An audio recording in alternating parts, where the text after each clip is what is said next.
আপনি তো একজন এক্সপার্ট, আপনি খুব ভালোভাবে বলতে পারবেন, একবার দেখুন তো। ইওর অনার, এই রকম একটা হাইট থেকে গান পয়েন্ট করে পয়েন্ট ব্ল্যাঙ্ক রেঞ্জে গুলি করলে গুলি কিন্তু কোনোভাবেই নিচের দিকে ট্রাভেল করতে পারে না।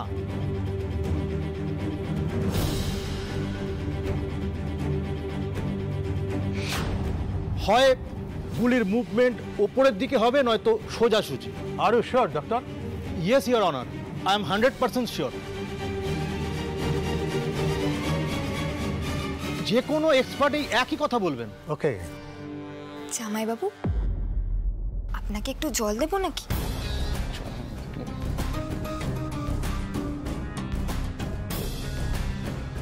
আমাকে যারা যারা ডেমো দিতে সাহায্য করেছেন তাদের অসংখ্য ধন্যবাদ। আপনারা নিজেদের জায়গায় ফিরে যেতে পারেন।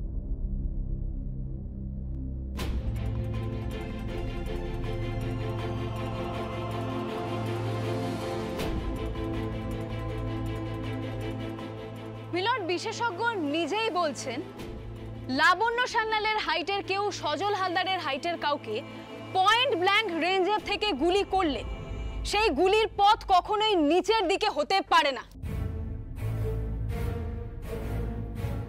তাহলে লাবণ্য দেবী কি করে দোষী হয় মিলর্ড? তাছাড়া সজল হালদারের ডেড বডি পল্লব রায়চৌধুরীর ঘরে পাওয়ার জন্য পল্লব বাবু বা লাবণ্য দেবী কি করে অভিযুক্ত হয়?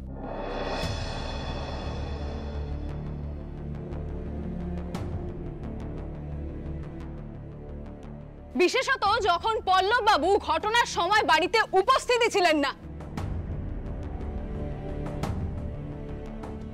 ইওর অনার, আঙুলের ছাপের বিষয়টার কি ব্যাখ্যা হবে? মিলর্ড, আঙুলের ছাপ অনেক ক্ষেত্রেই একটা অবজেক্ট থেকে অন্য অবজেক্টে লাগিয়ে দেওয়া যায়।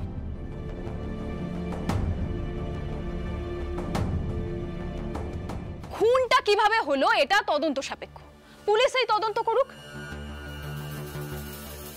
কিন্তু খুনটা যে লাবণ্য দেবী করেনি সেটা প্রমাণিত।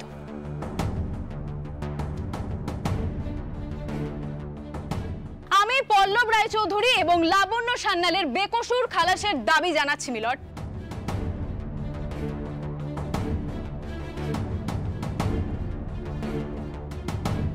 That's all.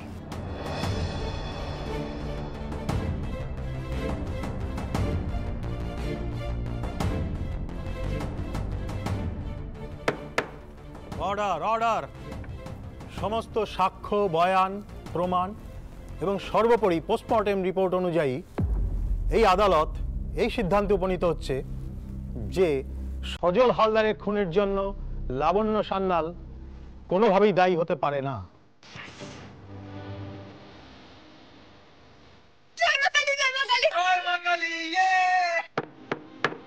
Order order. যেহেতু লাবণ্য সান্যাল খুন করতে পারেনি না, সেহেতু তার পক্ষে মৃতদেহ তার বাবা পল্লব রায়চৌধুরীর ঘরে লুকানোর অভিযোগ সম্পূর্ণ ভিত্তিহীন।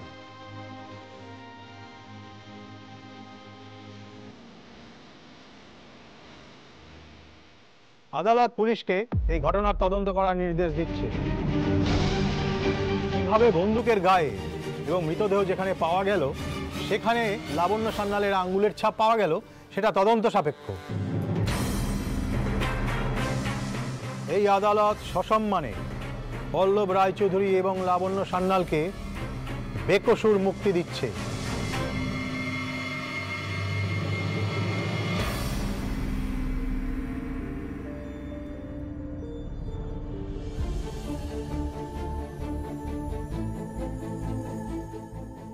তাদের ওপর থেকে খুনের সমস্ত রকম অভিযোগ তুলে নেওয়া হলো।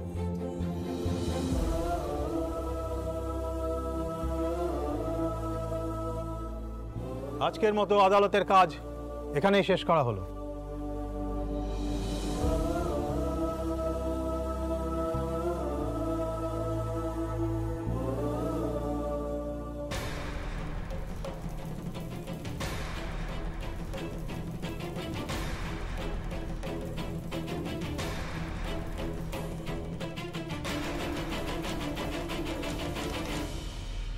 দাদা, এই ভার্ডিক্টটা হলো কি করে বলতো? সব রকম ব্যবস্থা তো নিলি। এখানে আর কথা বাড়াতে চাস না, তাহলে সন্দেহ হবে লোকজনের। চল এখান থেকে। স্যার, জেঠুমনি আর দিভাই দুজনাই কিন্তু মুক্তি পেল। মিথ্যে দোষের জন্য আর সাজা ভোগ করতে হলো না ওদের।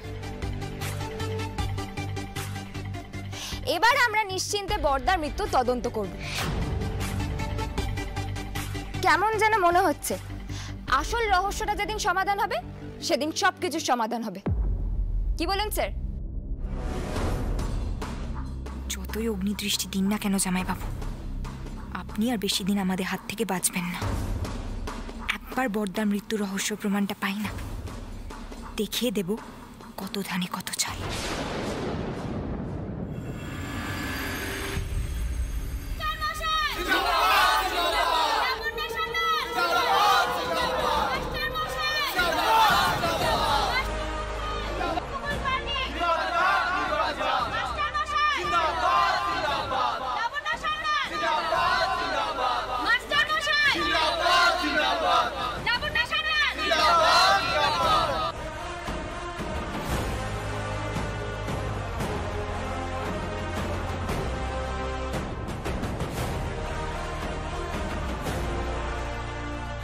দেখেছো দাদা, তোমার গায়ে যারা কালি ছিটিয়েছিল আজকে সবাই মুখ লুকিয়ে পালিয়েছে। আচ্ছা, উপকূল পার্টির সমর্থকরা সব গেল কোথায়? তারা আর কোন সাহসে মুখ দেখাবে বলো তো তোমার দাদা?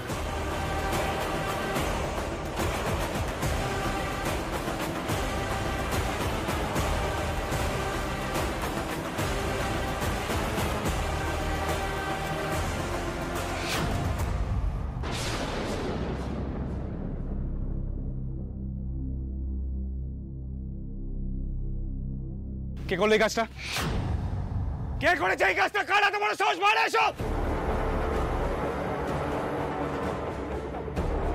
এইভাবে জামাইবাবু আপনার লাগেনি তো? দেখুন কি কাণ্ড হলো। ঠিক যেভাবে নাম না জানা লোক জেঠুমনির দিকে জুতো ছুড়লো বিনা দোষে, সেই লোকগুলো হঠাৎ করে ঘুরে গেল। এখন সেই জুতোটাই আপনার দিকে ছুড়ে দিল।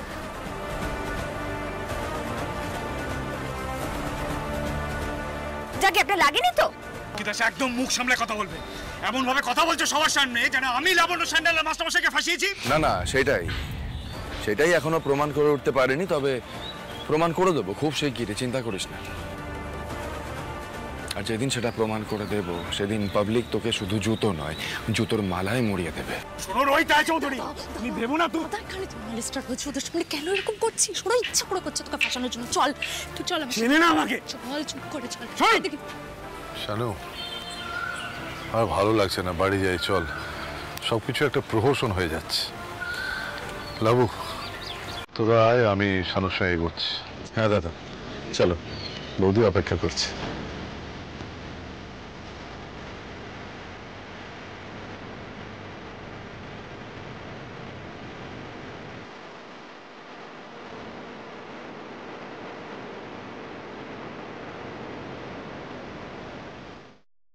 দিদি, তুমি যে সাহস করে জুতোটা ছুটতে পেরেছ তার জন্য তোমাকে অনেক ধন্যবাদ। ভাই, ওই রুদ্ররূপ সান্যাল অনেকের অনেক ক্ষতি করেছে, তাই ওর দিকে জুতো ছুটতে পেরে আমিও খুব খুশি হয়েছি। আর মাস্টার মশাই তো ভগবান, লাবণ্য দিদিও তাই। তারা ছাড়া পেয়েছেন, এর চেয়ে আনন্দের আর কি হতে পারে বলো? তোমরা ভালো কাজ করো ভাই, আমি আসি তাহলে।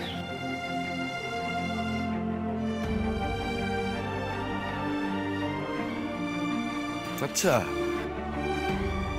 তার মানে রুদ্রর দিকে জুতো ছুঁড়ে মারার কাণ্ডটা তোমার করানো। নাইস।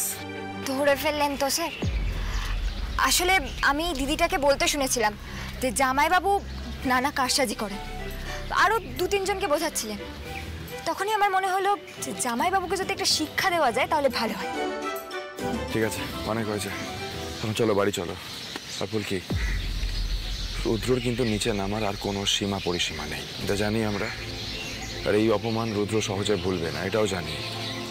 অতএব একটা কথা আবার বলবো, সাবধানে থেকো। আমাদের খুব সাবধানে থাকতে হবে, কেমন? বাড়ি চলো।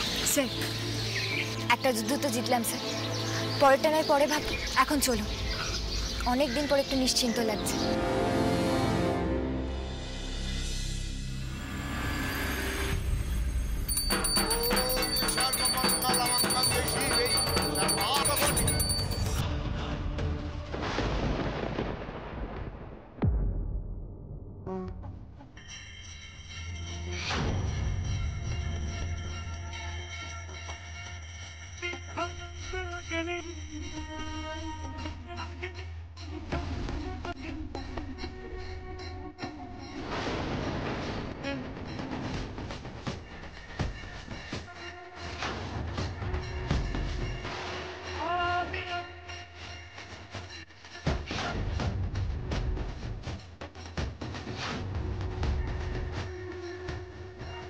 কি বাবা, জামাইবাবু আপনার লাগেনি তো?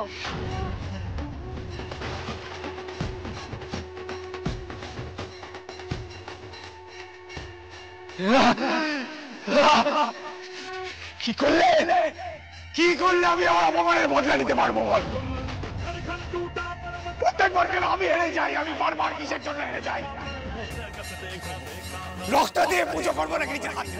আপনি নিজের মধ্যে নেই রুদ্রবাবু, নিজেকে সামলান। তুই বলবা কি চাস? তুই হাত পড়ি ফেলি? হ্যাঁ, হাত হাত হাত।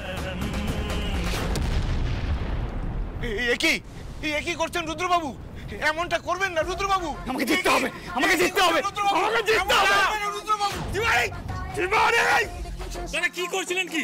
এখনই তো হাতে ছাকা লাগতো, একটা অঘটন ঘটে যেত। অঘটন দেখাচ্ছ তুমি আমাকে তিওয়ারি? কোর্ট চত্বরে যেটা হলো, তারপরে আমার এখানে জ্বলছে তিওয়ারি, জ্বলছে। তুমি আমাকে অঘটন দেখাচ্ছ, অঘটন। একবার বলুন দাদা, যে জুতো মেরেছে তার হাত কেটে এনে দিই। সব ওই ফুলকি দাসের। আমি জানি ফুলকি দাসের দোষ। একটা লোকে হাত কেটে নিয়ে এসে কি হবে? পারবে ফুলকি দাসের হাত কাটতে?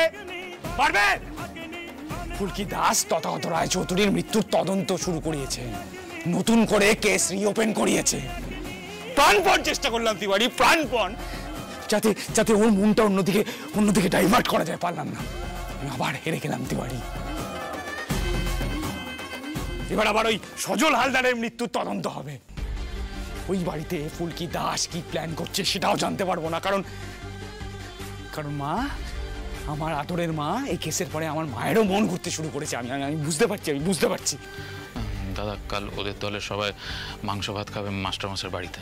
বাহ, চমৎকার। হ্যাঁ, এই না হলে আমার তিওয়ারি। আরো ভালো খবর দাও আমাকে, আরো ভালো খবর দাও। ওই বাড়িতে ফুলকি দাস কি প্ল্যান করছে না করছে জানার কোনো উপায় নেই আমার। আগে যতদিন ঈশিতা ছিল তাও খবরের একটা ফ্লো ছিল, এখন তো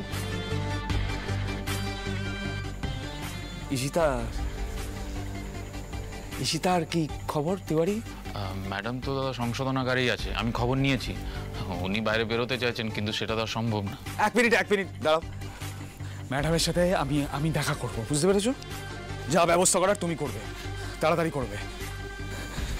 দেখা করবো আমি।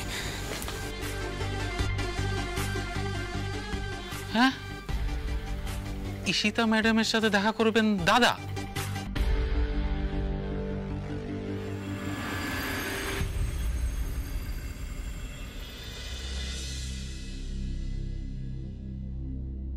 আরে এত লঙ্কা গুঁড়ো দিচ্ছ কেন? ঝাল হয়ে যাবে তো। কি করো না তুমি সত্যি? কি আশ্চর্য, এতখানি মাংস কষার সময় বেশি করে ঝাল মশলা না দিলে স্বাদ হবে কি করে? সত্যি শানু, তোর বৌদি তো সব জানে। দাদা, তা তো বদ্দি একটু নো করেই। হ্যাঁ, সেখানে কিন্তু কেউ অবজেকশন গিভ করতে পারবে না, কারণ এর আগে যা হুল্লোড় হয়েছে সবেতে তো বদ্দি কুকিং। হ্যাঁ, তোমার বৌদি তো সব জানতা। ও, আমাকে ছাড়া তো তোমার রান্নার শখ মেটেও না। যাও ঝালের আন্দাজ নেই। চল। এই মাঝখানটা রাখ। পায়েস বানালেই মাংস বানানো যায় নাকি? আরে কাকুমনি, এদেরকে থামাও না। আরে বাবা, কিছু একটা হলেই ঝগড়া বেঁধে যায়। বাড়িটাকে কতদিন পর বাড়ি বলে মনে হচ্ছে বলতো? তাজা বলেছে। তা কিসের এত ঝগড়াঝাটি হচ্ছে শুনি? তোমার এদিকে মাংসের ঝোলটা চেখে যেত। হ্যাঁ, তোর জেঠিমণি অনেকটা লঙ্কা দিয়ে দিয়েছে, ঝাল হয়ে গেছে নিশ্চয়। দেখে তাড়াতাড়ি বাবা, ছোট ভাইয়ের হ্যাংলামো স্বভাবটা না কোনোদিনও যাবে না। চেখে দেখি। ব্যাস জেঠিমণি, হয়ে গেল। মাংস চাকতেই মাংস শেষ। কি হয়? তুইও আয়, শেষ হওয়ার আগে চেখে দেখে বল যে নুন ঝাল সব ঠিক আছে কিনা।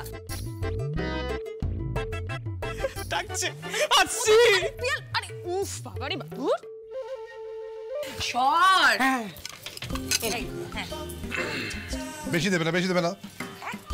দাদাকে কিন্তু অল্প দেবে। হ্যাঁ, দাদাকে একটা ছোট পিস দেবে, আমাকে একটা বড় পিস দেবে। আরে কি, এটা তো আমার ধর। হ্যাঁ, দেখ ছোট পিস দিয়েছে। ওরে, এদের দুজনের ঝগড়াটা থামলে তোরা দুজন শুরু করবি। দারুণ, পারফেক্ট জেঠিমণি, সত্যি তোমার হাতে জাদু আছে। আমি একটু খেয়ে দিই।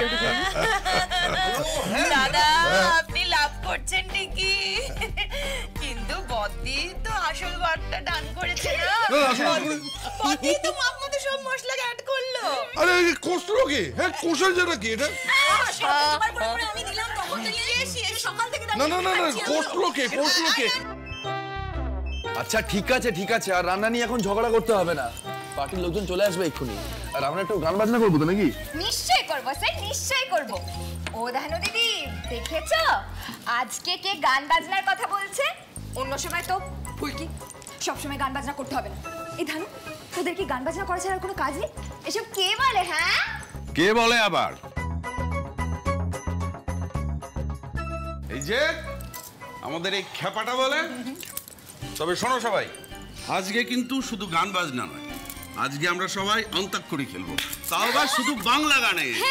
হ্যাঁ শুধু বাংলা গান কেন? হিন্দি চলবে না? আগে না, শুধু বাংলা গান। ও মাই ফাদার, এ তো নিজের ইজি হবে বলে বাংলা গানের অন্তাক্ষরী প্লে করছে।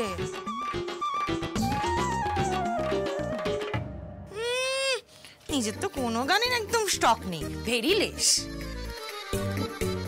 বাবা, তোমার যেন বিশাল স্টক। শোন এসব না তোর বড়দির ট্রেনিং।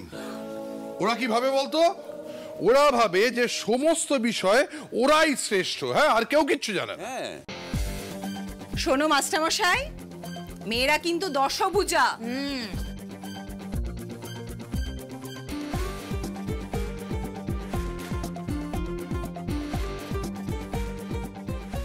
ঘরেও সেরা, বাইরেও সেরা। রান্নাটা যে শেষমেশ আমিই ঠিকঠাক করে দিলাম সেটা তো প্রমাণ হয়েই গেল। হ্যাঁ গো জেঠিমণি, এবার তো গানেও সেটা প্রমাণ হয়ে যাবে। আচ্ছা তো কি বলো কাকুমণি, চ্যালেঞ্জটা অ্যাকসেপ্ট করবো নাকি? ছেলে ভার্সেস মেয়ে, একটু পরে তো দলের ছেলেমেয়েরাও চলে আসবে। একদম। দি ভাই তুমি এসো তো। এই পায়েল দিদি, ধানু দিদি, চলো শুরু করি আমরা। চলো।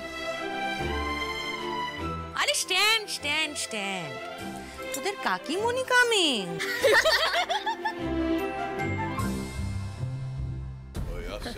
আসছে।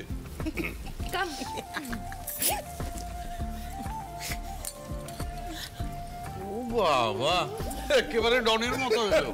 মিলে নিও সবাই, একেবারে হেরে ভূত হয়ে যাবে। বাবা বলছিলাম যে এত বড় চ্যালেঞ্জটা না নিলে ভালো হতো না? মানে সব গান বাংলায় পারবে তো? না মানে আমি পারবো তো? ওটাই তো প্রেসিজ বলে কিছু নেই, হ্যাঁ ফোটা কনফিডেন্স নেই। শোনো আমি নিয়ম কানুন সব বলে দিচ্ছি। হ্যাঁ একদম মাঝখানে এসে গাইতে হবে যে গাইবে তাকে, হ্যাঁ কিন্তু মিনমিন করে গাওয়া চলবে না, একেবারে উদাত্ত গলায় গাইতে হবে। হ্যাঁ আর তার দলের লোকেরা তাকে সাপোর্ট করতে পারে, হাততালি টাতালি দিতে পারে, কিন্তু কোনোভাবে গান প্রম্পট করতে পারবে না। এক মিনিট, এটা কি ধরনের উদ্ভট নিয়ম? আরে বাবা, মাঝপথে ধরো আমরা কেউ একটা লাইন মিস করে গেলাম, মানে ভুলে গেলাম, আমাদের দলের ছেলে মেয়েরা প্রম্পট করে দেবে না? সাইলেন্স লাবু, আরে লিপ কর না। এমনিতেই তো ওদিকে এজ রাইজিং।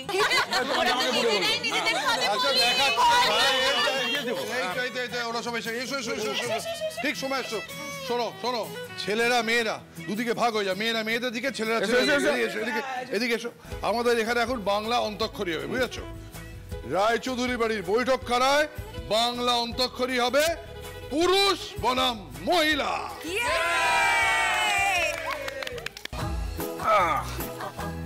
সবাই রেডি?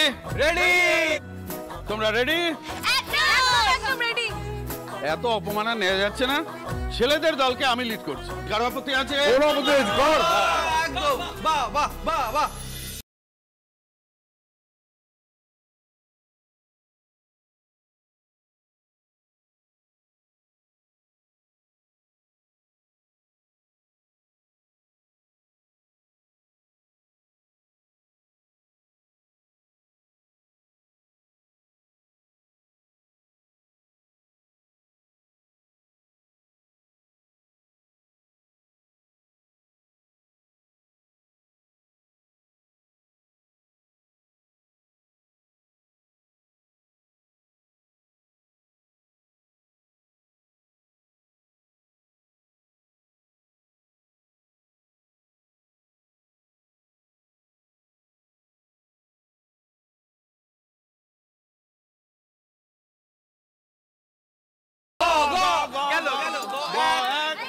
গ 2, গ 3।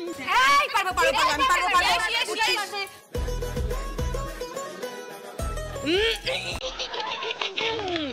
শুরু করি? চলে যাই।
এক সেকেন্ড